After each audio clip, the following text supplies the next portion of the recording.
Coming to you from the basement of the old 1st Division Barracks in the heart of the United States Military Academy at West Point.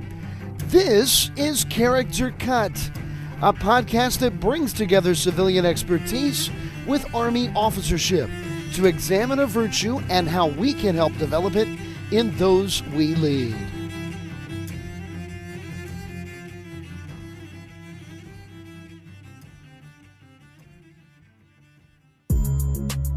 Hello and welcome to the WPAOG podcast. This episode, recorded in 2022, features a conversation between Dr. Scott Parsons, Character Education Integrator for the military program at the United States Military Academy at West Point, and Major Tom Dull, Executive Officer at the Simon Center for the Professional Military Ethic. Dr. Scott Parsons assists universities and institutions in developing leaders of character by designing curriculum, integration techniques, and assessment tools with a focus on character education. As a leader, teacher, and coach, he designs character education programs to facilitate a flourishing life for students, faculty, and staff. As a retired Army officer with over 21 years of military experience, Dr. Parsons spent roughly half of his military career in intelligence and the other half in academia, serving as an assistant professor of philosophy and ethics.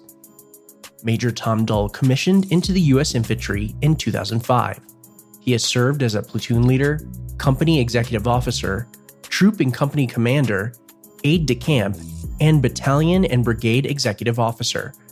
Major Dull has deployed in support of Operations Enduring Freedom, Iraqi Freedom, Unified Response, Freedom Sentinel, and Atlantic Resolve. His military education is expansive and includes the United States Army Officer Candidate School, Infantry Officer Basic Course, Airborne Course, Ranger School, Air Assault Course, and the United States Naval War College. In this episode of Character Cut, Major Dull talks about his background as a student of virtue ethics, responding to mission command and discipline initiatives, and the importance of character education for young leaders in the academy. Dr. Parsons and Major Dull also talk about Parsons' use of practical wisdom during combat in Iraq. Now, please enjoy this interview between Dr. Scott Parsons and Major Tom Dull.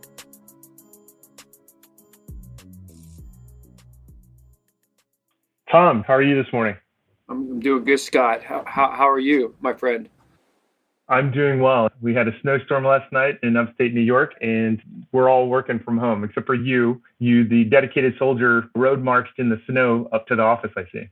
And now I have wet socks and wet boots. And being a poor soldier that I am, I didn't bring an extra pair of dry socks. So I'm dealing with that dilemma all day long. Which you know well, having done this multiple times. Yeah. So you didn't practice your practical wisdom this morning, huh? I reflected on my lack of practical wisdom later this morning when I realized my socks weren't drying out. I think a dry pair of socks would come in handy now, but I'm happy to be here. This is really neat and good to talk with you, not only a colleague but a friend, and specifically on the topics I think we're interested in talking and we're interested in studying, and that we think will benefit our Army. So. Glad to be here with you. It's interesting that you and I have had so many conversations around the topic of phronesis and practical wisdom and virtues and character. We've had these so many times before, and now it's on a podcast, so it's really interesting to get this opportunity. But I just wanted to ask you, as a student of virtue ethics and as a student of the master's degree in character education through the Jubilee Center, what was it about phronesis or practical wisdom that made you want to talk about that today on the podcast? That's a good question. Easy is that these last couple of years, having worked alongside colleagues like yourself and some of the other folks that we work with, it's just, it's been highlighted to me kind of the significance of really a moral foundation in what we do in the Army. And then, as you know, having served in the military force, we see there are dilemmas, for lack of better terms, where just having a value system and be able to act through that dilemma with a value system is honestly significant. And so I think, how do you get to the point where you're measuring this idea of character, and how do you get to the point where not just military officers, but military service members, soldiers, have this baseline, this foundation, which I think is interesting. I think it's unique too, and so I'm glad you're here. You may not like this, but I do think you're the subject matter expert in this topic, primarily here at the Military Academy. But I think when we say practical wisdom in common vernacular, for lack of better terms, Aristotle really kind of had a different definition of this and defined this, years ago. And I'm hoping that, my good friend Scott, you can kind of give us an understanding of what practical wisdom, I guess, initially kind of how it was developed, what it meant to him, and maybe how it's built over, since then. I appreciate the compliment. I'm definitely not an expert. I'm a student like you of both Aristotle and virtue ethics. I think I should point out during this podcast, we're probably going to use the phrase phronesis and the phrase practical wisdom interchangeably. But essentially, I think Aristotle describes phronesis as an intellectual virtue that is required to exercise all of the other virtues of character. In other words, it's the meta virtue, right? It's the most important one. It's the one that makes all the other virtues work. And if we think about the idea of moral knowledge being knowing the right moral judgment, and moral action is doing the right moral activity, the bridge that connects the two is this idea of phronesis. And I think maybe the British philosopher Julia Nass put it best when she said that whatever else phronesis is, it's the disposition to make right moral judgments. And when we think about disposition, it's something that develops over time, right? It's not something that's necessarily innate. And basically, it requires, if we're trying to become a virtuous person, some of us maybe have a little better head start than others in that area. But for all of us, really, it requires habituation and experience. And so you need to practice it. So whether we're talking about really gratitude comes quite naturally to you, maybe, and that you're quite kind, but maybe patience isn't something. And maybe it's the opposite for me. Maybe I do have a lot of patience, but I don't show a lot of gratitude for the great things that have happened to me. So you and I are different, but we have to both work on these things. And so in order to develop this practical wisdom, we have to practice it. Aristotle talked about being a good horse rider, right? He talked about being a horse person and how they got better at it. And they didn't get better because they read a book about it. They got better because they went out and practiced these things. And that's how we develop this practical wisdom. And I like to use the example of basketball. And many of our colleagues have heard me give this example a million times. But when you think about basketball, your shot, whatever we're talking about, whether it's a free throw or a three-pointer or a jump shot, of whatever it is, we have to practice it. Some of us are a little bit better at it than others at the beginning. But when you think back to your team in college or high school, or when you're playing as a youngster, the people that consistently made most of those free throws were the ones you saw doing it all the time before practice started. They stay late after practice. You drive by their house in the evenings and on the weekend, and they're out in the driveway shooting free throws, right? And that's how they got better at it. And that's true for virtues as well. So whatever it is that we're working on and trying to develop and get better at, it's through this idea of practice or habituation and forming, and we get better at it the more we do it. So if we think about that's what practical wisdom is, how do you think that might influence soldiers, Tom? Well, I mean, one, I like the application of, habit forming. I mean, this because you served a career in the Army prior to your time here at the Character Integration Advisory Group, CIAG. But think about repetitions that a soldier does to train essentially their mission essential tasks in combat, right? As simple as if that is like with their rifle, they will learn how to do that properly. They will learn the fundamentals. They will learn trigger squeeze. They will learn breathing, and they will do it time and time and time again. And then they will drive fire, and they will feel what that feels like to understand. And then they will put it into practice on a range. So when asked to do it in a combat environment, that they know how to do that, and they build based off a habit forming based off repetitions, quality repetitions. So yeah, honestly, to your question, I mean, imagine the soldier, imagine the officers that look to understand really a value system, and then how to act at and how to kind of have dilemmas that perhaps they've thought about. So when confronted with a dilemma, they have essentially the character to do what's right. And I think that is so important, and I know we're talking U.S. military, but I mean, we kind of hold to an ethic, right? We have doctrine that talks about it, right? EP34, our Army ethic. But I think that's at times separates us from perhaps some other kind of militaries, is that we hold to a value system and we fight. And so having reps to think through that, building habits, as Aristotle stated, to do that, I think is so valuable to the soldier, to the service member who fights in order to do it right. No, you're totally spot on. I like how you brought up the idea of moral dilemmas. And I think, and you point out how our military, how our army is different from other nations. And I think it's interesting that you brought this idea of moral dilemmas, because a lot of times people intuitively think of the army as being kind of a rules-based system, which in many ways it is, right? And if you think of, in terms of ethics, if you think of a deontological system or a rule-based system, it's quite easy if you say, hey, don't steal, don't lie. That's relatively easy to do. But when you're talking about combat, it's very complex, and you do have these moral dilemmas. So two seemingly right answers or two seemingly bad answers, and not to create a false dilemma, but sometimes those are the two options you have.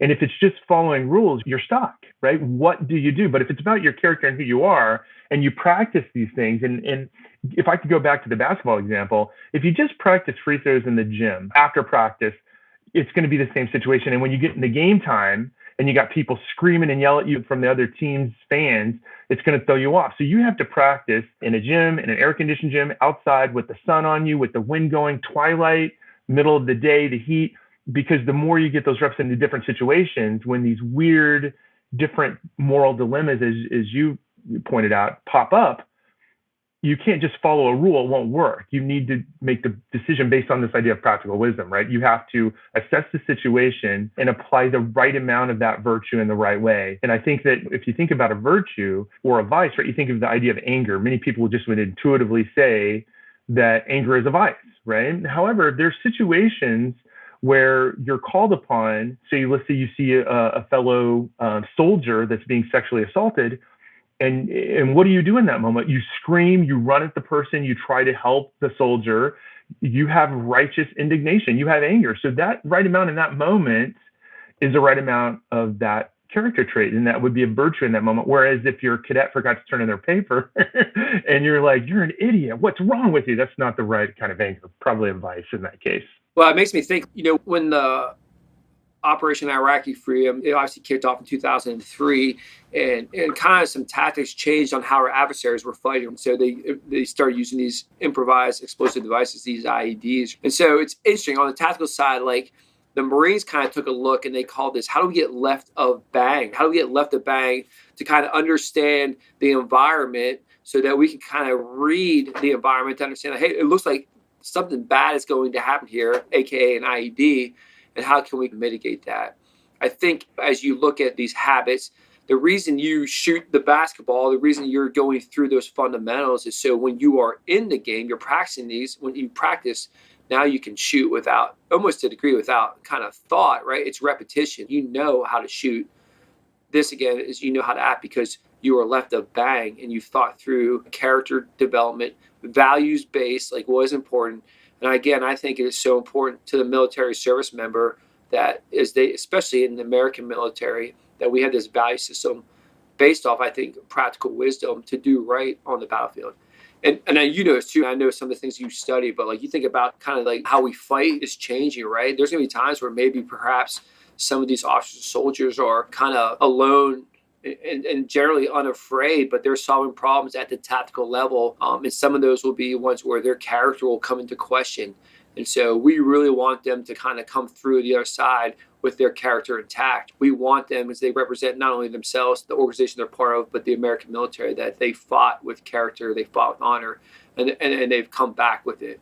And I think practicing early on, especially here what we see at the military academy, what we could possibly see in some other initial entry training units, like I think would be such a phenomenal kind of experience. So just a good thing to have for fighters, for military folks who fight with values. I think it makes us different than some other military organizations that we perhaps could fight against. I like the idea. I'm glad you brought that up, that idea left of bang. And that's really interesting because it brings up this idea of moral dilemmas again. And I think if, we kind of mentioned that practicing these virtues or habitually doing them doesn't mean necessarily doing the same thing every time, but rather doing the right thing every time. So if we can go back to your example about going to the range and basic rifle marksmanship, then we talk about trigger squeeze and breath control, and et cetera. And you do this over and over again. By the time you've been in the Army 20 years and you go to the range, you're doing quite well, right? Under those conditions. If you go back to your example in a combat zone and it's left of bang and you're put in the situation and the rules say one thing, but your heart and your mind tell you, hey, I don't think that I maybe should apply these rules in this moment. You have this situation. We all know the countless examples of things that have happened at checkpoints in a war zone, right? And the rules of engagement say if they don't follow the signs, if they don't follow the loudspeaker, if they don't follow the instructions to slow down or to stop, you can engage them. But sometimes there's some extenuating circumstances. You get this feeling like, I probably shouldn't blow this vehicle up yet. I need to use my practical wisdom here. What are some other factors going on? Are we in a tense situation, or is there some engagement going on the road, on the MSR away from where we're at? Do we know people are going to be fleeing? And if you just use the rules, you're going to be able to excuse behavior that you probably will regret later, whether you regret it in the form of a moral injury or whether you regret it because you realized you did something wrong or it comes back to haunt you. Using practical wisdom in those moments can mitigate you having to worry about moral injury later. And I'm just curious what your thoughts are on that. Well, I mean, I think you're absolutely right. And knowing some of the experiences you've had, you have a pretty good quote unquote war story of like as an officer where you had to make a decision kind of to what you thought was right, kind of going outside in our military, the chain of command, and you weren't asking permissions. You kind of saw right. I mean, you probably had a broad kind of left and right limits, and you probably got dressed down a little bit in military jargon once it was done, but you made a good decision, right? I mean, that I'm kind of talking about a story that no one knows about, but like, I mean, your decision, I mean, do you not think that's a good example of looking at practical wisdom? If you want to tell a story, I think it's a great story, right? I mean, Yeah, I can give the short version of the story, but yeah, and this is not a discussion for toxic leaders, and that's for another time. But I was a young lieutenant. I was in Iraq, and our rules were that as you collected intelligence, you had to pass it up through collection management. It was disseminated to the right people, and there was essentially just like other things in the military, there's a chain of command that you have to follow, and you can't just be a cavalier officer. You kind of got to follow the rules. And there was a situation where we were able to detect as a particular military unit was going down to MSR, there were insurgents waiting to blow them up. They had IEDs on the road. It was a convoy. And as I pinpointed where that was and where everything was going to take place, I knew there was no time to pass that through the system. So the intelligence system can work quite quickly, but not, in this case, it was not quick enough. And so I directly contacted the convoy commander, told them to stop. We got confirmation that they were being observed and that was them, and that we had them leave the tarmac, go into the desert for a couple kilometers, bypass the IEDs and get back on the road. And I just knew that was the right thing to do in the moment, was to not, follow the rules and go up through the chain of command, et cetera, go to collection. I went right to the source. And I felt like I did the right thing when the battalion commander of that organization came to me, flew directly out to where I was, and personally thanked me and gave me a coin. And then he left. And that was research. He said, "Thank you. You saved some lives. I appreciate that." And I felt good about my decision until my battalion commander dressed me down, as you know, for not following the rules.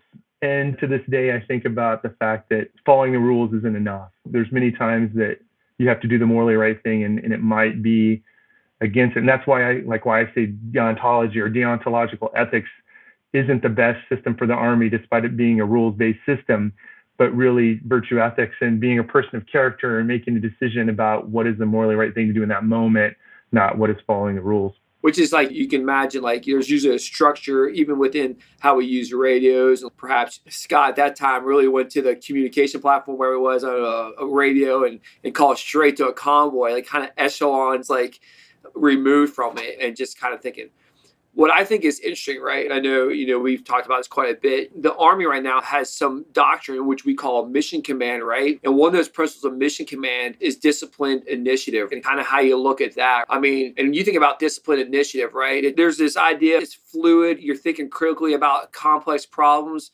You really understand the person who's looking at, is conducting disciplined initiative, really understands what maybe their boss wants, maybe their boss's boss wants, maybe understands what their lateral elements are doing and knows what their subordinate units are doing, and kind of sees this, really has understanding, right?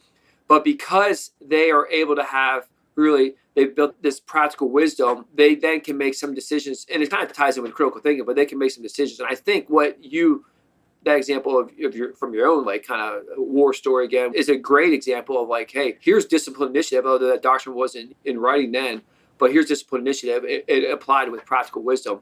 And I think they match. I think they link in when you take a look at that. For those military folks currently still serving, you talk a lot about critical thinking, but if you're values-based, right, and you apply practical wisdom to problem solving, you will, I think, again, my unsolicited opinion, you'll be left a bang when it comes to these complex problems that we anticipate we'll find in future conflicts, honestly.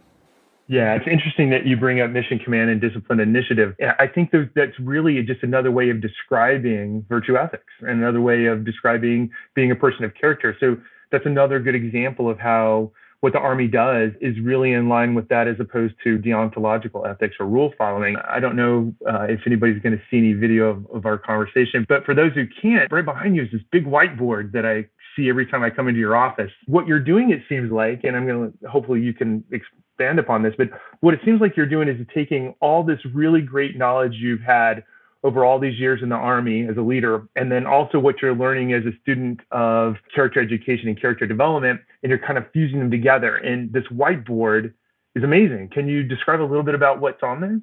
It's random thoughts, so hopefully you can link it together. Like I would have, I write on here practical wisdom, right? Practical wisdom, which I think belongs really this, and people can't see this, but practical wisdom, I think if the officer had practical wisdom, I think practical wisdom, then really that soldier looks at the principles of mission command, which there are 7 principles of mission command, and is able to execute those in support of the concept that the Army wants to do, which the concept right now what we're looking at really is kind of multi-domain operations, right? So when you look at practical wisdom and you tie it into mission command, discipline initiative is very easy, right?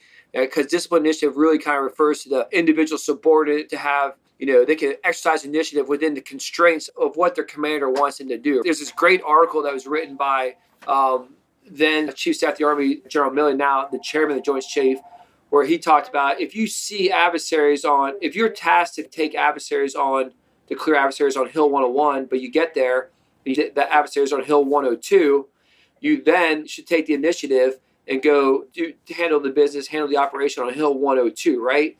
That is discipline initiative. That is practical wisdom. It makes sense. There are no enemy on Hill 101. I see enemy on Hill 102. Therefore, I will move there, and it makes sense. And I meet the commander's intent. I think some of what I see within the beauty of the principles of mission command, I think they are the folks who, I know General Tyler Perkins led this a couple of years ago, but like you kind of take a look at what is taught here. I mean, trust, right? It's this idea of being trustworthy. I think the soldier that is applying practical wisdom to complex problems and has thought through this and has built a habit doing so, therefore becomes trustworthy, right? They become trustworthy. It probably lies in with their competence level too. I could spend hours going on this whiteboard here, which we don't have time on this podcast, and probably not enough coffee in the coffee pot to drink. But yeah, it's very applicable for those who are kind of study doctrine, for those who study character education, for those of us who are practicing in the military right now. I think it's a very good link-in. What do you think about that? Am I way off base when I kind of show that there? Or is that...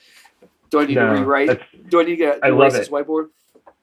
I usually come into your office for a reason, but then I find myself looking at your whiteboard and connecting the pieces, so I enjoy that. And no, you're spot on. I think it's really interesting. And I'm about to put you on the spot. You put me on the spot earlier. I'm about to put you on the spot. But looking at that whiteboard isn't the only thing you've been working on. I know you're going to be battalion command in the near future. And thinking about that, I know you've been working on some documents related to this idea that you want to share with your soldiers and your officers. And could you talk a little bit about that? No, I think that's fair. So you're trying to work through, I think every time the new commander, regardless of level, shows up to their organization, like they feel like, okay, well, here I'm going to like rechange everything, and kind of like the soldier's probably like, oh, here comes another commander. I've been in this unit for 7 years, and this is my 5th commander. But I also think there's a responsibility that comes with the role of commander, and the weight of that is just huge, regardless of level. The platoon commander, right, or platoon leader, right? There's a huge responsibility, and it goes again to like their values and how they fight. Same with the company troop battery commander. I think same with like battalion squadron, and on up the chain.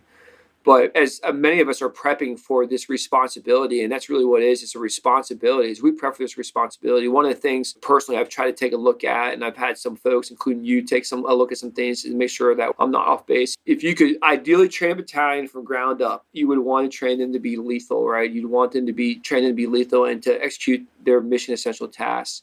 But if you could weave in and out of that, this idea of character performance, this idea of ethics, virtue ethics throughout, I think would be important. So some of these documents that I've looked at really start with our oath of office, both for the commissioned officer and for the soldier, and kind of the significance of that, and really the honor and the integrity and the courage that kind of is talked about in those phrases that we give all to this idea of America, right? This Constitution, and not always perfect, right? Not always perfect, but like the fact that we can find common ground because we support and defend really the Constitution, really the idea of America. And so some of these documents, letters that may be pushed out to a unit or may not, just depending on how they go, kind of lay that. And I would hope that as I lock in with other folks that will work in these units, that we could come together, realize that we want to be lethal, but we just want to fight. We want to do it right. We want to think right. We want to challenge ourselves to consider, like you said, Aristotle said, to have these habits that when we see these dilemmas, we can fight through that. And that's where my mind is at now with that. And I just think it's so important to have, I think it's good to have a lethal army. I think it's just as important to have a good army, a lethal unit and a good unit. And I think that's what matters here. That's what separates us a lot of times, I think. But I could be way off, but it's important to me. So, I mean, I'll let you determine that from way off. You're spot on, my friend. And thinking about in terms of the Army and thinking about in terms of your future soldiers in your battalion, it makes sense of what you described. We've talked about mission command and we've talked about being people of character.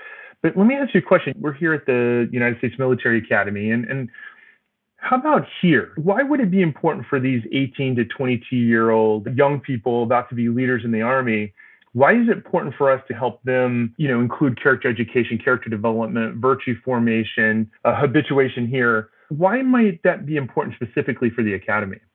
I should ask you that question because you'd probably be the better one to answer that than me, but I'll take a quick stab and then I'll see if you can make it sound better. Obviously, you and I both know, having served, that the end game is when they come out of this military academy, right? Even our mission statement says that they are leaders of character. It doesn't even say officers of character, it says leaders of character. So it's kind of interesting to me that they kind of learn this early. It goes back, I keep saying this left at bank, but if they can see, if they can think, if they can reflect about the value systems that the Army is asking to have based along doctrine, Army ethic, if they can ascribe to that, and then they come out 4 years later with this idea of how really to lead right, leaders of character, how to lead right, I think they'll fight. And I think, I don't know, I mean, is it not important to think about how you're going to lead other men and women, really to do some kind of like, sometimes some really hazardous kind of things, some things that take some risk, and we need that. I don't know, I mean, how would you answer your question? I think in many cases, it's not always the case, but in many cases, you get a brand new platoon leader, get to their unit after their schooling, and they're mentored by their platoon sergeant. And so they're getting training. But if you think about it in this way, and you pointed out quite rightly that it's leaders of character, it's not officers of character. I think a couple of things happen here. The NCO is developing this new lieutenant or this, new platoon leader, I probably should say, in a variety of areas. But also, here's the chance for the platoon leader to actually help the platoon sergeant and think about things of character. And it goes back to that great idea that the Jubilee Center always talks about character being caught, taught, and sought. And I think what's happening here is part of their leadership development and being leaders of character at West Point.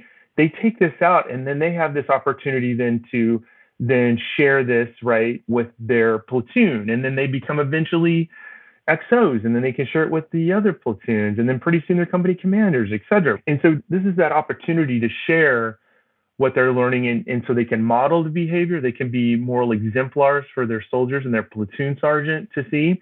And so it's that symbiotic relationship that we talk about so much with the platoon sergeant and platoon leader. And here's a chance to model that. And eventually you're not just showing the character or teaching it, eventually they're catching it. And then pretty soon, then you're going to find that your platoon sergeant, your squad leaders, and your soldiers are going to be trying to seek it out. And pretty soon it's that permeating your whole organization. And I think that's why you and I, we can touch cadets right now and future leaders. It's hard for you and I to do this out in the Army. Soon you will be doing it with the battalion, but if we can start here and then let it spread out and others show, then I think we have a calling.